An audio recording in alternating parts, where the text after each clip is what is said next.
आज की गौतम बुद्ध की कहानी है बिना नींव का मकान। तो चलिए कहानी को शुरू करते हैं। बड़े कार्य को सफल बनने के लिए एक सही योजना और सही तरीका होना जरूरी है।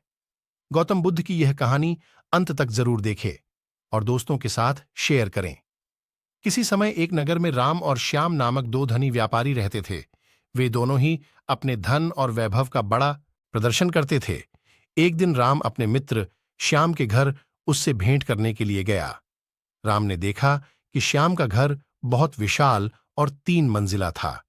बुद्ध काल के समय 3 मंजिला घर होना बड़ी बात कहलाती थी और उसे बनाने के लिए बहुत धन और कुशल वास्तुकार की आवश्यकता होती थी। राम ने यह भी देखा कि नगर में सभी निवासी श्याम के घर को बड़े विस्मय से देखते थे और उसकी बहुत बड़ाई करते थे। अपने घर वापसी पर राम बहुत उदास था कि श्याम के घर ने सभी का ध्यान खींच रखा है। उसने उसी वास्तुकार को बुलवाया जिसने श्याम का घर बनाया था। उसने वास्तुकार से श्याम के घर जैसा ही 3 मंजिला घर बनाने को कहा। वास्तुकार ने इस काम के लिए हामी भर दी और काम शुरू हो गया। कुछ दिनों बाद राम के काम का मुआयना करने के लिए निर्माण स्थल पर गया। जब उसने नींव खोदे जाने के लिए मजदूरों को गहरा गड्ढा खोदते देखा तो वास्तुकार को बुलाया और पूछा कि इतना गहरा गड्ढा क्यों खोदा जा रहा है।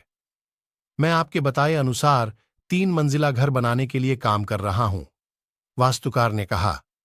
सबसे पहले मैं मजबूत नींव बनाऊंगा, फिर क्रमशः पहली मंजिल, दूसरी मंजिल और तीसरी मंजिल बनाऊंगा। राम ने कहा, मुझे इस सबसे कोई मतलब नहीं है। तुम सीधे ही तीसरी मंजिल बनाओ और उतनी ही ऊंची बनाओ जितनी ऊंची तुमने श्याम के लिए बनाई थी। नींव की और बाकी मंजिलों की परवाह मत करो। वास्तुकार ने कहा, ऐसा तो नहीं हो सकता। राम ने नाराज होकर कहा, ठीक है, यदि तुम यह नहीं करोगे तो मैं किसी और से करवा लूंगा। उसके बहुत खोजने के बाद भी उसे कोई वास्तुकार नहीं मिला जो बिना नींव के घर बना सके। वास्तुकार खोजते खोजते राम किसी ग्राम में पहुंच गया जहां बुद्ध भगवान की सभा चल रही थी। वहां जाकर राम ने बुद्ध को अपनी समस्या बताई और समाधान जानना चाहा।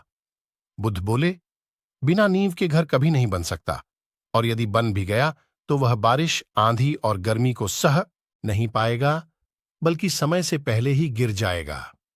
जिस तरह पेड़ को ऊंचा उठने के लिए अपनी जड़ों से धरती को पकड़ना होता है, वैसे ही घर को भी नींव की जरूरत होती है। जिसके बाद राम को अपनी गलती का एहसास हुआ और उसने भी श्याम की तरह 3 मंजिला मकान बनवा लिया। बुद्ध की सीख, यदि नींव मजबूत होगी तो ही घर मजबूती के साथ खड़ा रह पाएगा। उसी तरह किसी बड़े कार्य को संपन्न करने के लिए उसकी नींव सबसे मजबूत बनानी चाहिए एवं काम को एक योजना बनाकर सही तरीके से किया जाना चाहिए। अब दूसरी कहानी को ध्यान से सुनिए। गौतम बुद्ध की कहानी, अहंकार का उपहार। तो चलिए कहानी को शुरू करते हैं। गौतम बुद्ध के जीवन के कई प्रेरक प्रसंग हैं। बुद्ध की कहानी, अहंकार का उपहार, हमारे जीवन में एक नया परिवर्तन ला सकती है। छोटी सी कहानी है, अंत तक जरूर देखें। महात्मा बुद्ध के पास सेठ रत्नचंद दर्शन को आए तो साथ में ढेरों सामग्री उपहार स्वरूप लाए। वहां उपस्थित जन समूह एक बार तो वाह वाह कर उठा। सेठ रत्नचंद का सिर तो गर्व से तना जा रहा था। बुद्ध के साथ वार्तालाप प्रारंभ हुआ तो सेठ ने बताया कि इस नगर के अधिसंख्य चिकित्सालयों, विद्यालयों और अनाथालयों का निर्माण मैंने ही कराया है। आप जिस सिंहासन पर बैठे हैं वह भी मैंने ही भेंट किया है, आदि आदि कई दान सेठ जी ने गिनवा दिए। सेठ जी ने जब जाने की आज्ञा चाही तो बुद्ध बोले, जो कुछ साथ लाए थे सब यहां छोड़कर जाओ। सेठ जी चकित होकर बोले, प्रभु, मैंने तो सब कुछ आपके समक्ष अर्पित कर दिया है। बुद्ध बोले, नहीं, तुम जिस अहंकार के साथ आए थे उसी के साथ वापस जा रहे हो। ये सांसारिक वस्तुएं मेरे किसी काम की नहीं। अपना अहम यहां त्याग कर जाओ, वही मेरे लिए बड़ा उपहार होगा। महात्मा बुद्ध का यह कथन सुनकर सेठ जी उनके चरणों में नतमस्तक हो गए। भीतर समाया हुआ सारा अहंकार अश्रु बनकर बुद्ध के चरणों को धो रहा था। बुद्ध की सीख, अहंकार में किया काम निरर्थक साबित होता है। उसके पूरा होने में बहुत ही कठिनाइयों का सामना करना पड़ता है।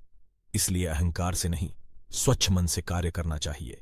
अब तीसरी कहानी को ध्यान से सुनिए। वर्टिकल बार गौतम बुद्ध की कहानी। अपने दुहाकों का कारण आप स्वयं ही हैं। वर्टिकल बार तो चलिए कहानी को शुरू करते हैं। वर्टिकल बार एक समय की बात है। भगवान बुद्ध एक नगर में भ्रमण कर रहे थे। उस नगर के आम नागरिकों के मन में बुद्ध के विरोधियों ने यह बात बैठा दी थी कि वह एक ढोंगी है और हमारे धर्म को भ्रष्ट कर रहा है। इस वजह से वहां के लोग उन्हें अपना दुश्मन मानते थे। जब नगर के लोगों ने बुद्ध को देखा तो उन्हें भला बुरा कहने लगे और बद्दुआएं देने लगे। गौतम बुद्ध नगर के लोगों की उलाहने शांति से बिना कुछ बोले सुनते रहे, लेकिन जब नगर के लोग बोलते बोलते थक गए तो महात्मा बुद्ध बोले, क्षमा चाहता हूं, लेकिन अगर आप लोगों की बातें खत्म हो गई हैं तो मैं यहां आ जाऊं। भगवान बुद्ध की यह बात सुन वहां के लोग बड़े आश्चर्यचकित हुए। वहीं खड़ा एक आदमी बोला, ओ भाई, हम तुम्हारा गुणगान नहीं कर रहे हैं, हम तो तुम्हें गालियां दे रहे हैं, क्या तुम पर इसका कोई असर नहीं होता? बुद्ध बोले, आप सब मुझे चाहे जितनी गालियां दो, मैं उन्हें स्वीकारूंगा ही नहीं। आपके गालियां देने से मुझ पर कोई असर नहीं पड़ता जब तक कि मैं उन्हें स्वीकार नहीं करता। बुद्ध आगे बोले, और जब मैं इन गालियों को स्वीकार ही नहीं करूंगा तो यह कहां रह जाएगी? निश्चित ही आपके पास। बुद्ध की सीख। बुद्ध के जीवन का यह छोटा सा प्रसंग हमारे जीवन में एक नया परिवर्तन ला सकता है, क्योंकि बहुत से लोग अपने दुखों का कारण दूसरों को मानते हैं, जो कि अच्छी बात नहीं है। ऐसा कर हम स्वयं के लिए ही गड्ढा खोद रहे होते हैं। यह सब हम पर निर्भर है कि हम लोगों की नेगेटिव बातों को कैसे लेते हैं, उन्हें स्वीकार कर रहे हैं या नकार रहे हैं। अब चौथी कहानी को ध्यान से सुनिए। गौतम बुद्ध की कहानी। हर समस्या का समाधान आसान है, तो चलिए कहानी को शुरू करते हैं। गौतम बुद्ध के जीवन के कई प्रेरक प्रसंग हैं। समस्या का समाधान आसान है। गौतम बुद्ध ने बताया, एक रस्सी से समस्या का हल।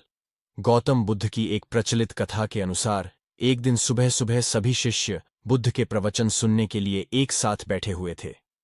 कुछ देर बाद बुद्ध अपने साथ एक रस्सी लेकर आए। उनके हाथ में रस्सी देखकर सभी शिष्यों को हैरानी हुई। बुद्ध अपने आसन पर बैठे और उन्होंने रस्सी में एक के बाद एक 3 गांठ बांध दी। इसके बाद उन्होंने शिष्यों से पूछा कि क्या ये वही रस्सी है जो गांठ बांधने से पहले थी? इस प्रश्न के जवाब में एक शिष्य ने कहा कि इसका उत्तर थोड़ा मुश्किल है। ये हमारे देखने के तरीके पर निर्भर करता है।